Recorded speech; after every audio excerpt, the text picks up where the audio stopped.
ఓం నమో వెంకటేశాయ నమ. ఓం శ్రీ సీతారామచంద్ర పరబ్రహ్మ స్వరూపిణే నమ. ఓం దక్షిణామూర్తి నమ. ఓం ఆచార్య శంకరాచార్య గురుభ్యో నమ. ఓం శ్రీ మాత్రే నమ. మనం ఈ రోజున 46 ఎపిసోడ్ చెప్పుకుంటున్నాం. అయితే మొట్టమొదటి శ్లోకం ఏంటంటే, ప్రాథమిక శ్లోకం ఏంటంటే, అమ్మాయి యొక్క ముఖాల దాని గురించే మళ్ళీ తెలుపుతుంది. ఆమె మధురమరు ఈ రెండు కమలం గురించి, చంద్రుని గురించి సౌందర్యంతో అమ్మ ముఖాన్ని పోలుస్తున్నాం. ఆ రెండు అమ్మ ముఖం ముందు బరాదురని ఇక్కడ నేను చెప్తుంది. ఎవరు? మన గురువు గారు. ఎట్లంటే, గత ఈ పోటీ కంబు పునరపిచ కాంతార మచ్చరాత్ సమంతాత్ పశ్చంత కమలమివ తే వక్షమమలం కథం వా శక్నియు సురభివచనై ఆత్మనిపుణ కృపాదృష్ట్యా శాశ్వత్ త్రిపుర హరజాయే తవ ముఖ్యం. అంటే ఏం చెప్తున్నా అంటే, హే త్రిపుర హరజాయే, త్రిపురాసురులను సంహరించిన పరమశివుని పత్ని అయిన ఓ పార్వతీమాత, అమరం తే వక్తం, నీ యొక్క నోరు అమరం, ఎటువంటి ఇల్లిరేసు, మంచి సుగంధంతో, మంచి స్వచ్ఛంగా శుద్ధితో ఉన్నది అని చెప్తున్నాను. ఇక్కడ ఎటువంటి మలినం లేదు. నీ ముఖాల విందో ఎటువంటి మలినం లేదు. కమలం ఇవ, పద్మం ఉన్నది. పద్మం వలె లేదా చంద్రుని వలె సమంతాత ప్రశాంత, నలుమూల చూస్తూ కథనాశక్తి ఈ విధంగా పోతారు. కమలంలో కాస్త కూస్తో ఒక ఇది ఉన్నది, మలినం ఉంది. చంద్రునిలో ఒక రకమైనటువంటి అశంకం ఉంది. ఆయనలో ఒక రకమైన మల్లం కనపడుతుంది మనం చూస్తుంటే. మనం కానీ అమ్మ ముఖంలో ఎటువంటి ఇది లేదు. నిర్మలం, స్వచ్ఛత, పరిశుద్ధత. అమ్మది సుగంధంతో మన పరిమళంతో ప్రపంచం అంతా వ్యాపించిపోతుంది. కమలం కొంత దూరం వస్తుంది దానివల్ల. కానీ అమ్మ ముఖం నుంచి వచ్చే వెలువడే సుగంధం విశ్వవ్యాప్తమై పరిమళించిపోతుంది. ఇంకోటి, కమలం బురదలో నుంచి పుట్టింది కాబట్టి అది అంత స్వచ్ఛత కాదు. అమ్మ మొక్కడం అట్నే చంద్రుడికి ఒక సంఖ్య ఉంది కాబట్టి చంద్రుడు కూడా స్టార్ట్. అమ్మ ముఖానికి కమలం కానీ చంద్రుడు కానీ పోటీ రారు. పోటీగా అనర్హుడు, అర్హుడే కాదు.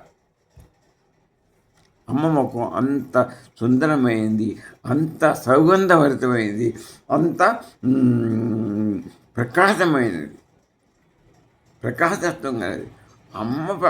అమ్మకు రెండు కళ్ళు సూర్యచంద్రుడే అక్కడ ఉన్నారయ్యా. అమ్మ వీడికి ఇంక ఆ ప్రకాశం అన్ని రకాలు వ్యాపించిపోతుంది. ఆ ప్రకాశం ఉంది, ఏ ప్రకాశం వస్తుంది? అమ్మ ప్రకాశమే సూర్యచంద్రుడికి ప్రకాశం ఇస్తుంది. ఆమె ప్రకాశం ముందు వీరి ప్రకాశం పనిచేయదు కదా. వాళ్ళే అమ్మ కళ్ళలా ఉన్నారు. వాళ్ళు కూడా ఇక ఆధారం ఉంటే ఇంకా వాళ్ళు సూర్యచంద్రుడు కానీ కమలం కానీ ఎన్ని దేని పోటీకి వస్తాయి.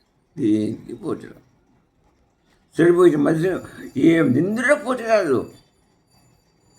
వాసనలు కానీ, సుగంధాలు కానీ, అందంలో కానీ, కర్ణరసం కానీ, అమృత వర్షంలో కానీ ఇందులో కూడా పోటీ రాదు అని ఇక్కడ స్పష్టంగా చెప్పండి. ఇకపోతే ఈ సాధకుడు నవావరణ శ్రీచక్రంలో నవావరణ పూజ ద్వారా బాహ్య ప్రపంచం నుంచి బిన్ స్థానానికి, మొత్తం నవావరణ దాటి బిన్ స్థానానికి చేరుకుంటారు.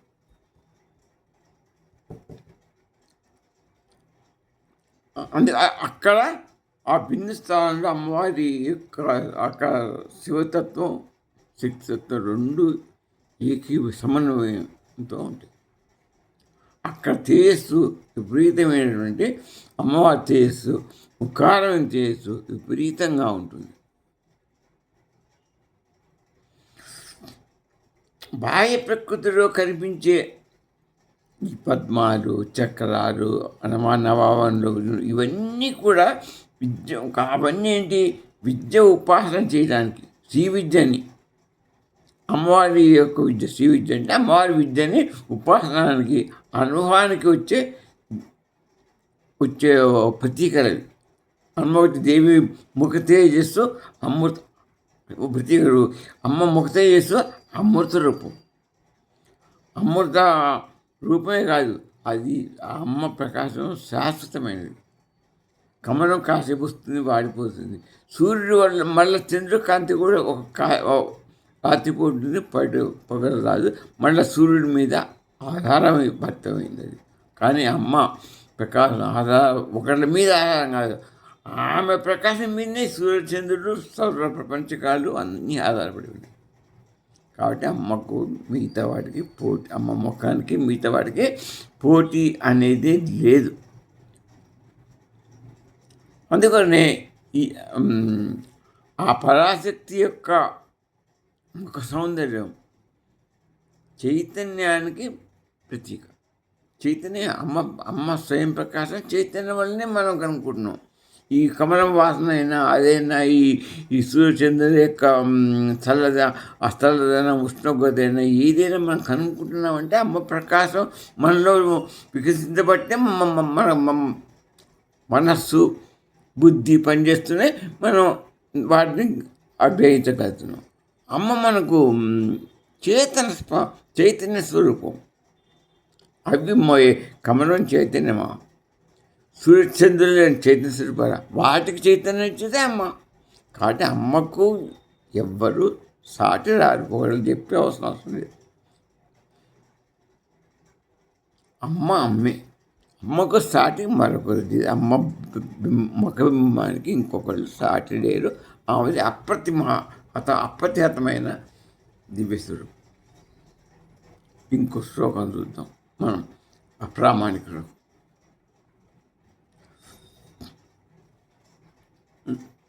అది ఏంటంటే ఇక్కడ కూడా అమ్మ యొక్క మగతత్వాన్ని చెప్తున్నది. అది ఏంటంటే ఎక్కువగా లలాటం గురించి, చంద్రకళ. అమ్మాయికి చంద్రకళ ఉంటుంది. అమ్మ చంద్రకళ, లలాటం, అమృతతత్వం.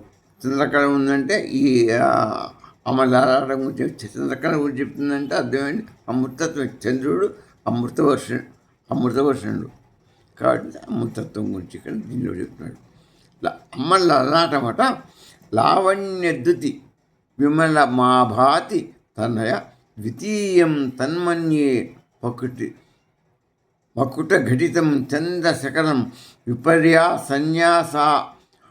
సన్యాసాదు భయమపి సంభూయ చ మిత సుధాలేప శూతి పరిణమతి రాకా హిమకర. ఇది స్వామి చెప్పినటువంటి శ్లోకం. ఎంత బాగా చెప్తున్నా అంటే, నీ అమ్మవారి లలాట ఉందా లేదా, ఇది ఇక్కడ చంద్రుడు లావణ్యమైన కాంతి ప్రకాశిస్తున్నాడు. ఈ రెండు కనుబొమ్మల మధ్య నుండి ఈ లలాట భాగంలో చంద్రుడు అమ్మవారిలో చంద్ర ప్రకాశం వస్తున్నాడు.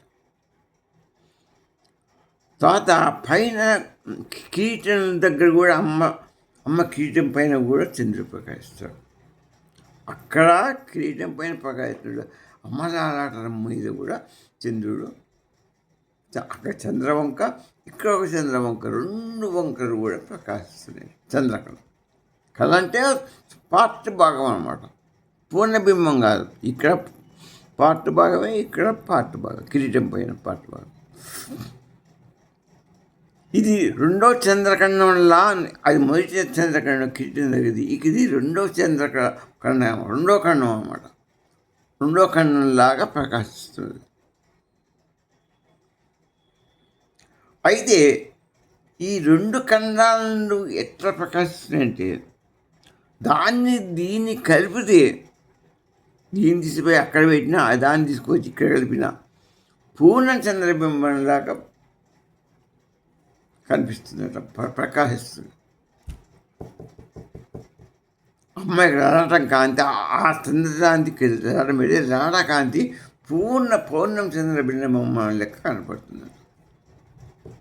సంపూర్ణ చంద్రబింబంగా అమృత వర్షం కురిపిస్తుంది, అమృత రసాన్ని కురిపిస్తుంది, కరుణ రసాన్ని కురిపిస్తుంది. అమ్మ లలాటం పౌర్ణం చంద్రుడితో పోల్చాడు ఇక్కడ. అక్కడి నుంచి అమృత కాంతి, అమృత వర్షం అంటే అమృతం వర్షిస్తున్నది, కరుణారసం వర్షిస్తుంది. అమ్మ దృష్టియే కరుణారసం, అమృతమే ఇప్పుడు చల్లని చూపు, మందహాసమే చూపు అమ్మది. కాబట్టి ఇక ఎంత ఇదిగా ఉండాలి, ఆ చంద్రుడు ఈ చంద్రుడు కలిసి పూర్ణ చంద్రునిలా వర్షిస్తున్నా అంటే ఇక ఆ యొక్క అమృత వర్షానికి, ఆ కరుణారసానికి అంతు లేదు. దానికి వివరించడానికి మనకి ఏది పోలిక లేదు. అయితే మనం ఒకటి, ఇదివరకు మనం 45వ శ్లోకంలో ఏం చెప్పుకున్నాం? అమ్మ ముఖాన్ని వర్ణించాం. అక్కడ ఏం చెప్పాం? అది అమ్మది ఆనంద వికాసం అని చెప్పాం. అది ఆనందం కలిగిస్తుంది, అమ్మది పరిపూర్ణ ఆనందం కలిగిస్తుంది, మానసిక ఉల్లాసం కలిగిస్తుంది. అమృతం తడిసిపోయి మకరందం నింపితే మనకి ఉల్లాసమే, ఆనందం. ఇక అసలు దాన్ని ఏమంటారు, పరమానందం కలిగించే గురించి చెప్పుకున్నాం ఇక్కడ నిన్నటి శ్లోకంలో. ఇప్పుడు 46 శ్లోకంలో ఏం చెప్పుకుంటున్నాం? లలాటం గురించి, సూర్య పౌర్ణం చంద్రుడి గురించి చెప్పుకుంటున్నాం. అంటే ఈ పౌర్ణం ఇక్కడేం చెప్తున్నా అంటే, పౌర్ణం చంద్రునాడు అమృతం కురిపిస్తుంది. తర్వాత అమృతాల్లోంచి మనస్సు శాంతిని కలిగించి వివేకం కల్పిస్తుంది, జ్ఞానం కల్పిస్తున్నది, జ్ఞాన ప్రకాశాన్ని వెదజల్లుతున్నది. ఈ పూర్ణ చంద్రుడి ద్వారా మన మనస్సుకు శాంతిని కల్పిస్తుంది. ఆ మనస్సు ఎప్పుడైతే చిత్తశుద్ధి ఏర్పడదో, శుద్ధమైనటువంటి ఇదైందో మనస్సు, ఆ చంద్ర బిందుబింబం మనస్సు, మీరు బయటకు పోయి ఒకవారి పౌర్ణమైన ఒకవారి బయట అది చూసుకుంటూ ఒక 5 నిమిషాలు పైకి చూసుకుంటూ ఆ చంద్రబింబం నమస్కారం చేసుకుంటూ మీరు చూడండి, ఈ మనస్సు పరిపక్వత చెందుతుంది, ఆనందం ఇస్తుంది, పరిశుద్ధ చెందుతుంది. ఆ పరిశుద్ధిలోంచి మీకు వివేకం వస్తుంది. అప్పటిదాకా పొందినటువంటి కోపతాపాలు, ఆలోచన అన్నీ ఒక వివేకం వస్తుంది. అప్పుడు మీరేం చేస్తారంటే వివేకంతో ఆలోచనతో అంతర్ముఖం చెందుతారు. అంతర్ముఖం చెంది జ్ఞాన ప్రకాశాన్ని పొందుతారు. అదే ఈ అమ్మాయి ఇక్కడ లాటంలో జ్ఞాన ప్రకాశం పూర్తి వెలుగుతూ వచ్చారు కదా, ఈ పైన పాపిట అమ్మ ఉందా లేదా, అది జ్ఞాన ప్రకాశం. అక్కడ వెళ్ళిపోతారు. ఈ 46 శ్లోకంలో లలాటం అనేది జ్ఞాన ప్రకాశం పైపు లాగుతుంది. ఇంతకుముందు మనం అక్కడ సింధూరం పెట్టాం, అది వేరే. ఇక్కడేం పెట్టాం? చంద్రుడిని పెట్టాం. ఒక లలాటంలో చంద్రుడు పెడితే అది దేని సంకేతమైంది? ప్రకాశానికి. మన ఇంతకుముందు ఆనందానికి ప్రతీక అయితే ఇప్పుడు జ్ఞాన ప్రకాశానికి ప్రతీక అయింది. జ్ఞాన ప్రకాశాన్ని కలిగిస్తుంది, జ్ఞానానికి వివేకం కలిగించి జ్ఞానం వైపు ప్రకృతిస్తుంది మనసు. ప్రకృతి జ్ఞానం వైపు ప్రకృతిస్తుంటే వెలుగు, విపరీతమైన నీరు చైతన్యం వచ్చేస్తుంది. ఆ చైతన్యమే అమ్మ చైతన్యం. అమ్మ ప్రకాశాన్ని వదిలే ఆత్మ దర్శనమైనట్టే. ఆత్మ చైతన్య ప్రకాశం నీకు లభించిందంటే అయితే ఇక అది ఇక అప్పుడు ఇప్పుడు ఈ చంద్రబింబం ప్రకాశం దాని మీద ఆనది. అందుకని చంద్రుడు ఏంటి ఇక్కడ ఏం చేస్తున్నాడు? పౌర్ణం చంద్రుడు ఏం చేస్తాడు మనకంటే ఒక శాంతిని ఇస్తాడు, మనసుకి శీతలత్వాన్ని ఇస్తాడు, అమృతత్వాన్ని ఇస్తాడు, కరుణారసాన్ని ఇస్తాడు, జ్ఞాన శాంతి జ్ఞాన ప్రకాశాన్ని ఇస్తాడు. చంద్రుడు. కాబట్టి చంద్రుడు ఓషధి పురుషుడు. అంటే సకల రోగాలకి ఆయన ఓషధుడికి అవసరం. అంటే నీలో ఉన్న రోగాలన్నీ తగ్గిస్తాడు. నీ మనసు రోగం అన్నీ కూడా మొత్తం తగ్గిస్తాడు. తగ్గించి నీ జ్ఞానశాంతి వైపు మనస్సును ప్రశాంతంగా ఉంచి వివేకాన్ని కల్పించి శీతలత్వంతో మంచిగా ఉంచి అమృతత్వం నింపి మనస్సును శాంతి చేసి జ్ఞానం వైపు నిన్ను పప్పడగచ్చి జ్ఞాన ప్రకాశానికి వెరుక్కి నిన్ను తిప్పుతాడు.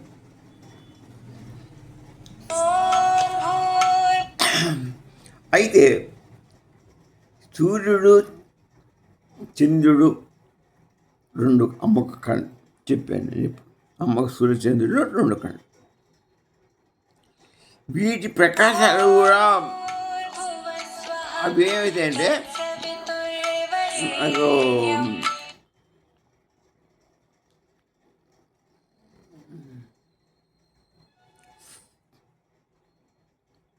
జ్ఞానశాంతికి ప్రతీక భావించబడతాయి.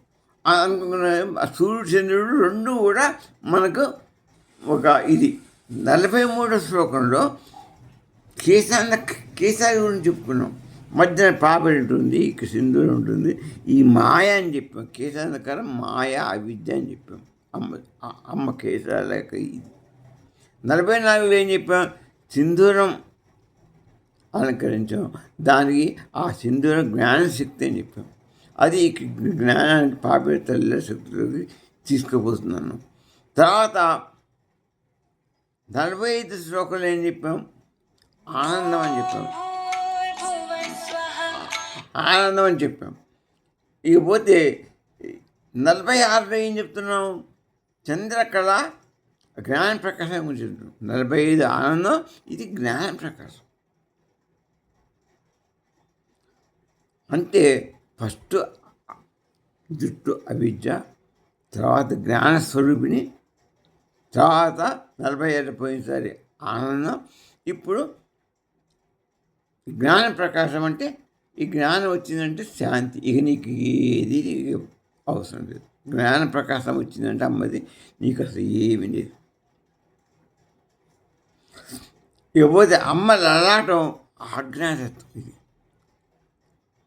అంతే కదా. అమ్మ లలాటం ఇది ఆజ్ఞాన చక్రమేగా మనం అనుకున్నాం కదా. మన అందరికి మొట్టమంచి తెలుసు. ఈ లలాటంలోనే చంద్రుడు ఉన్నాడు, అక్కడనే జ్ఞానం వస్తుందని వేసుకున్నాం. ఈ లలాటమే అన్నిటికీ ముఖ్యమయ్యా. ఇక్కడనే సింధూరం పెట్టాం, ఇక్కడనే పౌర్ణం చంద్రుని పెట్టాం, ఇక్కడనే ప్రకాశం, అంత జ్ఞానం ఇక్కడనే, అన్ని తత్వాలు ఇక్కడనే. అంటే అమ్మ మొత్తం ముఖమే సర్వజ్ఞానం, సర్వవేదమయం, ఇదమ్మ. సృష్టి స్థితి లేక అంతటికీ అమ్మ మొక్క. అందుకున్న హెడ్ అనేది చాలా ఇంపార్టెంట్ అవయవంగా మనం చూస్తాం. తలకాయ లేకపోతే ఇక్కడి నుంచి తలకాయ తీసేయండి, మిగతా mondడానికి ఏది పనికిరాదు. దానికి అసలు రూపమేమి ఉండదు, ఇక స్వరూపం ఉండదు. స్వరూపం, ప్రకాశం, అన్నీ జ్ఞానం అన్నీ ఇక్కడే ఉంటాయి. శాంతి, కరుణ, రసం అన్నీ ఇక్కడి నుంచే అమ్మ పక్కన నుంచి వస్తాయి. అమ్మ అవే మన మొక్కల్లో ఉన్నట్టు. అమ్మ ముఖం అంటే మన ముఖమే, ఆమె ప్రకాశమే మనం, ఆమె కొడుకులే మనం. కాబట్టి ముఖానికి అంత ప్రాముఖ్యత. ఈ ఆజ్ఞాచక్రంలో ఏముంటుంది? ఆజ్ఞాచక్రంలో ఇప్పుడు ఇవన్నీ మనం చెప్పుకున్నామే. వివేకం ఉంది అందులో, ఏకాగ్రతను కలిగిస్తుంది. అంత ఈ మనస్సు శుద్ధి అవుతుంది, శాంతం అవుతుంది. దానివల్ల నువ్వు అంతర్ముఖత చెందుతావు. దానివల్ల ధ్యానం చేసి లోపల అంతర్ముఖం చెంది లోపల ఉన్నటువంటి ఆత్మని పట్టుకుంటావు, ఆత్మ ప్రకాశాన్ని పట్టుకుంటావు. ఆత్మ ధ్యానం చేసి ఆత్మని సందర్శిస్తావు. ఆత్మ జ్ఞానం లభిస్తే నీకు మోక్షమే. ఇక అంతకంటే చేరుకోవచ్చు లేదు. పరమాత్మ సోటి ఆత్మదర్శనం, అదే సచ్చిదానంద స్వరూపం. ఇక ముఖ్యమైన ఇవన్నీ కూడా చైతన్యం ఏ ఒక్క చక్రంలో కూడా పరిమితం కాదు. ఇప్పుడు ఈ మనం షట్చక్రాలు ఉన్నాయి. అవి మన అమ్మ యొక్క స్వరూపం ఒక చక్రం పరిమితం కాదు. మన దేహం శరీరం మొత్తం అంతటికి పరిమితం. కింది నుంచి మొదలు పెడితే పాదాల దగ్గర మొదలు పెడితే తలక హైట్ వరకు కూడా స్వరూపం అమ్మ ప్రకాశం ఉంటేనే పనిచేస్తుంది. కాబట్టి ఏ ఒక్కటి పనిచేస్తుంది. శాస్త్రాలు వరకు ఉంటేనే నీ తలకాయ పనిచేస్తుంది, కళ్ళు పనిచేస్తుంది. ఇక్కడ ఆగిపోయి ఇక్కడ ఆగిపోయిందంటే అమ్మ ప్రకాశం ఇది పని చేయకపోతే పోయిందా, కాళ్ళలో పని చేయకపోతే పోయింది. మూలాధార వరకే చక్రం వరకే పనిచేస్తాము ప్రకాశం, కాళ్ళు పనిచేయదు. అందుకని ఈ షట్చక్రాలకి అమ్మ ప్రకాశానికి పోలిక కాదు. ఈ చక్రాలు మనం పెట్టుకునే స్టెప్స్, మన ధ్యానానికి మనం పెట్టుకున్నటువంటి స్టెప్స్. మూలాధారంలో మన ధ్యానం కేంద్రీకరించాం. ఇక్కడి నుంచి కొంచెం కొంచెం పైకి తీసుకొచ్చాం, ఇక్కడి నుంచి పైకి తీసుకొచ్చాం. ఇలా ఇలా ఇలా ఇలా సహస్రార చక్రం వరకు మనం ఒక్కొక్క స్టెప్ పోతున్నామని ఒక పట్టుదల. ఒక్కసారి మన శక్తి సరిపోదు. అమ్మని ధ్యానం చేస్తే, మెడిటేషన్ చేస్తుంటే మూలాధారం నుంచి నీ సహస్రార చక్రం వరకు నీ యొక్క జ్ఞాన ప్రకాశం పెరిగిపోతుంది. అమ్మ ప్రకాశం ఇక్కడ కనుక ఉంది, ఆ సహస్రార చక్రంలో నీకు చేరుకుంటుంది. జ్ఞాన ప్రకాశం ఉంది, అమ్మ పాపిట్లో ఉంది. ఇక్కడనే కిరీటం ఉంది, అమ్మ కిరీటమే వెలుగు, అమ్మ అదే ప్రకాశం. అక్కడనే సహస్రారం ఉంది. ఆ సహస్రారం వరకు పోయిందంటే నీకు మోక్షం. అక్కడి నుంచి అనుకునే సహస్రార చక్రం నుంచి ప్రాణం వెళ్ళిపోయిందంటే నీకు మోక్షమే. సామాన్య సహస్రార చక్రంలోకి ప్రాణం పోతుంది. అందుకని ఈ మెడిటేషన్ చేసే భక్తులు, మహాభక్తులు, సాధువులు, సంఘం, అందరూ కూడా ఈ చక్రాలు మేము సహస్రార చక్రం మేము ఆజ్ఞా చక్రానికి వచ్చాం. మూలాధారం నుంచి ఇక్కడ ఉదయం చక్రాలకు వచ్చి స్వాధిష్టాన చక్రాలకు వచ్చాం. ఇక అన్నీ చెప్తారు, సాధన చేస్తారు. వాళ్ళు మెడిటేషన్ చేసుకుంటూ కొన్ని ఏళ్ళ తరబడి చేస్తే వాళ్ళకి పైకి వస్తుంది. సహస్రార చక్రంలోకి వాళ్ళ మనస్సు, ఆ యొక్క అమ్మ యొక్క చింతన, అమ్మ ప్రకాశం ఇక్కడ తీసుకొస్తారు. తీసుకొచ్చి ఇక్కడి వెళ్ళిపోతారు. వాళ్ళు వచ్చి కింద నుంచి పైకిపోతుంది. మనం అట్ట కాదు. అమ్మ సహస్రారంలోనే పెరుగుతుంది. అక్కడి నుంచే అమ్మ లోపలికి వెళ్ళింది, అక్కడి నుంచే సత్యస్వరూపంలో ఉంది. కాబట్టి మన ధ్యాస, మనం కొలిచే సత్యస్వరూపాన్ని, ఆ సత్యస్వరూపాన్ని నెలకొన్నది ఇక్కడ సహస్రారంలో. కాబట్టి మన మన మన దృష్టి, మన కేంద్రం అంతా సహస్రారం మీదనే ఉంటుంది. ఆ సచ్చిదానంద స్వరూపుని చేరుకోవాలనే చింతనే ఉంటుంది. అదే ఇక్కడ సహస్రార చక్రం, అదే ఉదయగంధి హృదయగంధిలో నుండి సత్యానంద స్వరూపం. అదే శ్రీచక్రం పెట్టుకున్నాం. అది ఎందుకు పెట్టుకున్నాం? మనం మన మానసిక స్థిరత్వం లేక, మానసిక యొక్క జ్ఞానం లేక ఒక శ్రీచక్రం అని ఒక మ్యాప్ని గీసుకొని దాంట్లో బిందు స్థానం బాహ్యపురం నుంచి బిందు ఒక్కొక్క నవావరణలు పెట్టుకుని ఇక్కడ లోపల ఉన్న నవావరణ నుంచి పైకి ఎట్టపోతామో ఆ నవావరణ నుంచి దాటి లోపల ఉన్న బిందు స్థానానికి మనస్సును కేంద్రీకృతం చేస్తారు. మన గబ్బర్ గిన్నెకి వేసినట్టుగా చుట్టూ పెట్టుకు పచ్చిసాయినట్టుగా లోపలికి సెంటర్కి పోతారు. అది ఒక తరహా శ్రీచక్ర విద్య. ఈ మెడిటేషన్ అనేది ఇది ఒక విద్య.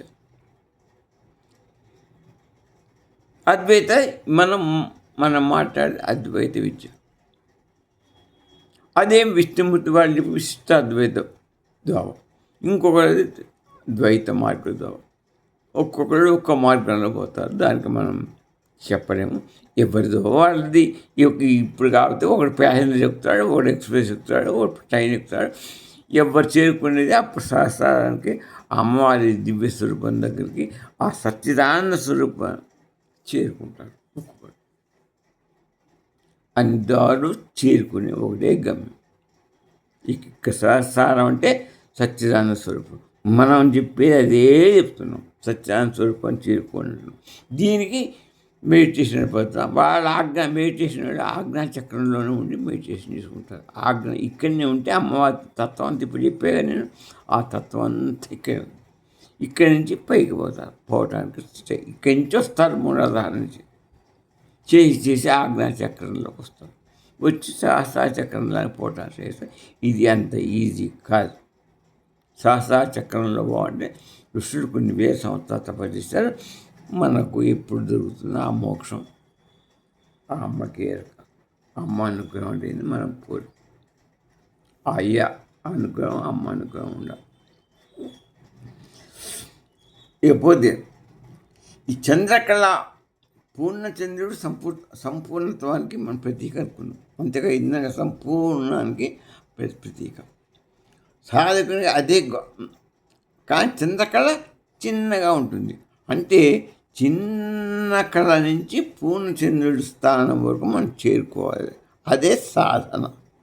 అదే ఇప్పుడు నేను చెప్పినటువంటి ఈ మనం ఈ షట్చక్రాలు, అదే మూలాధార చక్రం నుంచి చిన్న చంద్రకళ పైన ఇక్కడికి వచ్చాడు కదా, ఆజ్ఞాన చక్రంలో పూర్ణచంద్రుడు కనపడతాడు. ఇది సంపూర్ణత్వానికి కొన్ని నిదర్శనం. ఇక్కడి నుంచి మళ్ళీ సహస్రానికి చేరుకుంటే అక్కడ సచ్చిత్ స్వరూప స్థానం. అది లాస్ట్ శిఖరం, మోక్షం. సచ్చిదానంద స్వరూపుడు, అది నిరాకార స్థానం. అక్కడ ఉండదు, శూన్యం, పరిపూర్ణత్వం ఉంటుంది. బిందు స్థానం ఇది బిందువు.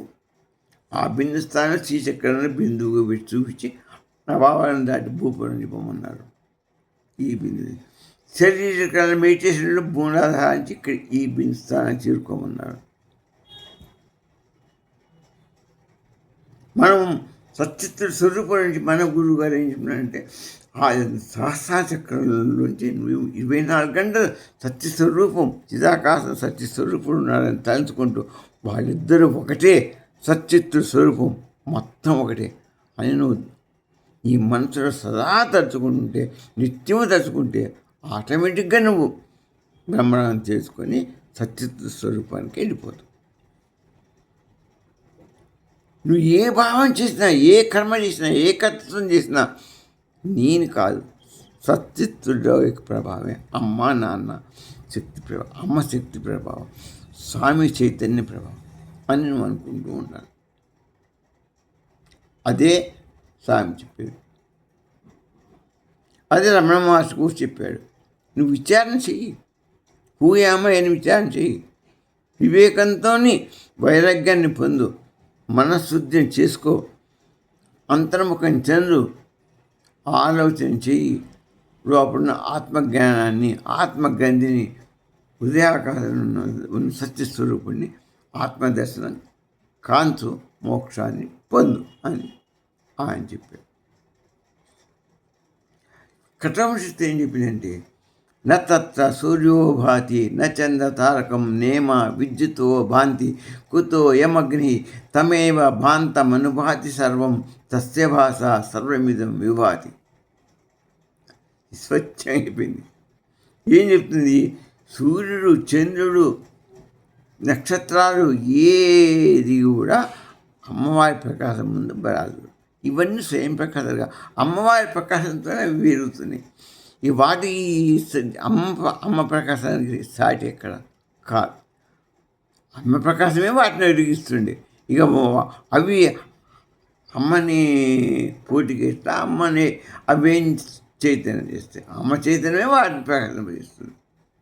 సూర్యుడు ప్రకాశిస్తాడు, చంద్రుడు ప్రకాశిస్తాడు, మనస్సు శుద్ధి అవుతుంది, మనసు ఎదుర్కొంటుంది, ప్రపంచం అనుభవంలోకి వస్తుంది మనసు ద్వారా. ఎన్ని దేవుడు అమ్మ చైతన్య ప్రకాశం ద్వారానే మనకు వస్తుంది, తెలుస్తుంది. నేనెవరిని నీకు ఎలా తెలుస్తున్నది? అసలు నేను రామారావుని నాకు అని ఫలానా వస్తువు నేను సార్ చెప్పాను. ఈ చెప్పేదే ఆత్మశక్తి, అదే ఆత్మ, అదే సత్యశక్తి, అదే అమ్మ ప్రకాశం చెప్తుంది. అమ్మ చైతన్య ప్రకాశమే నిన్ను నడిపిస్తుంది. నిన్నే కాదు, సృష్టిని నడిపిస్తుంది. సృష్టిలో చైతన్య స్వరూపిణిగా నడిపిస్తుంది. నీ స్వరూపమే అమ్మ, నీ యొక్క జ్ఞానమే అమ్మ, జ్ఞానస్వరూపం.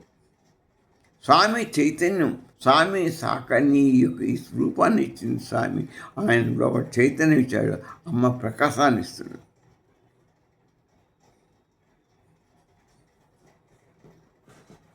స్వామి లోపల ఒక కరెంటు, అమ్మ ఒక బల్బుతో దివ్య ప్రకాశం.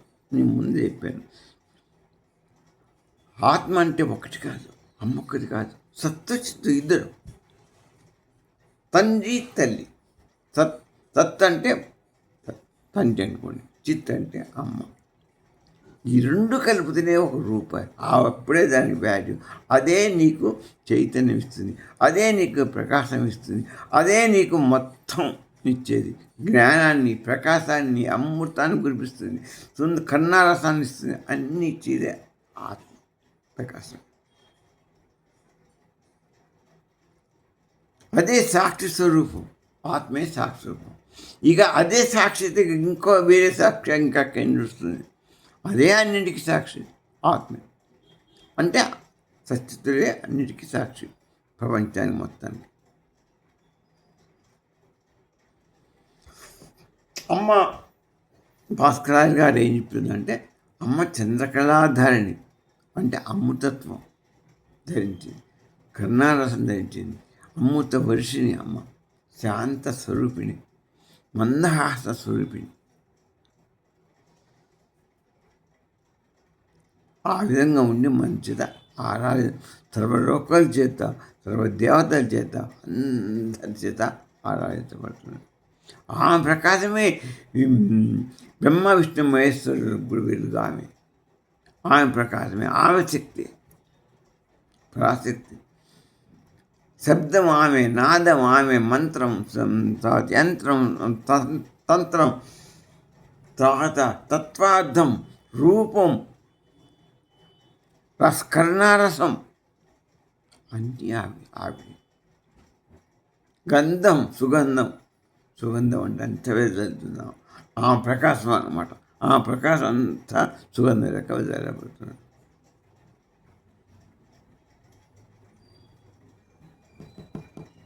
సూర్యుడు చంద్రుని ప్రకాశింపేస్తాడు. ఆ చంద్రుడు అమ్మక సూర్యచంద్రుడు అలంకారాలు. అంటే అమ్మకు వాళ్ళ అలంకారాలే కానీ వాళ్ళు అమ్మకు ప్రకాశం ఇచ్చేవాళ్ళు కారు. నువ్వు మనస్సు వల్లనే చూస్తున్నావు, మనస్సు వల్లనే ఆలోచిస్తున్నావు, మనస్సే నీకు అనుభవిస్తుంది, మనస్సే నీకు మోక్షాన్ని ఇస్తుంది, మనస్సే నీకు సంకల్పాన్ని ఇస్తుంది, మనస్సే నీకు కర్మన బంధనం ఏర్పడుతుంది, మనస్సే బంధ విమోచన ఏర్పడుతుంది, మనస్సే అన్నిటికన్నా. ఆ మనస్సే చంద్ర యొక్క కాంతి, అమ్మ ఆ చంద్రుడే మనస్సును శుద్ధి చేసి నిన్ను ఎటైనా నడిపిస్తాడు. అదే మూలం. ఇప్పుడు ఇకపోతే సుధాలేపం అమృత రహస్యం అంటే సుధాలేప శ్రుతి అన్నారు ఓ మాట. ఇందులో ఈ శ్లోకంలో అన్నది సుధాలేప శ్రుతి అన్నాడు. అమృతపు పూత అనే భావం. సుధా లేపం అంటే ఇది మందిలాగా ఇట్లా లేపనం తీసుకుంటుంది సూతి. ఆధ్యాత్మికంగా అమృతం అనేది అమృతం అంటే ఏంది? మరణరహితమైనది అమృతం. మరణాన్ని కలిగించదు, మరణాన్ని పోగొడుతుంది. అదే ఏంటది? ఆత్మస్వరూపమే నీకు పోగొట్టేది. అదే నీకు శరీరానికి జన్మనిస్తుంది. శరీరం మారుతుంది, శరీరం జన్మిస్తుంది, శరీరం మారుతుంది, శరీరం నశిస్తుంది. కానీ ఆత్మ మారదు. ఆత్మకు అమృతత్వం కలిగించేది అది అమృతత్వం. ఇది కాబట్టి అమ్మ యొక్క ఇది చాలా గొప్పదని తెలుసుకోండి. అమ్మ ముఖారంలోనే అంతా నిండుకొని ఉంది. అమ్మ యొక్క శక్తితత్వమే శివతత్వం, అమ్మ బిందుతత్వం, అమ్మే శివశక్తి అభేద పరమ కేంద్రం. ఆ బిందువే చైతన్య ఏకత్వానికి, శివ చైతన్య ఏకత్వానికి స్థానం.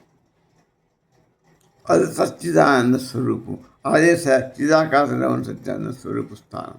అక్కడే ఆనందం, అక్కడే బ్రహ్మానందం ఉంది. అదే నీ హృదయాకాశంలో కూడా ఉంది. నువ్వు కనుక్కుంటే ఆత్మజ్ఞానం, అదే బ్రహ్మజ్ఞానం చిదాకాశం తెచ్చిపోయి ఆత్మజ్ఞానం ఇస్తే బ్రహ్మజ్ఞానం తెచ్చిపోయింది. స్వస్తి.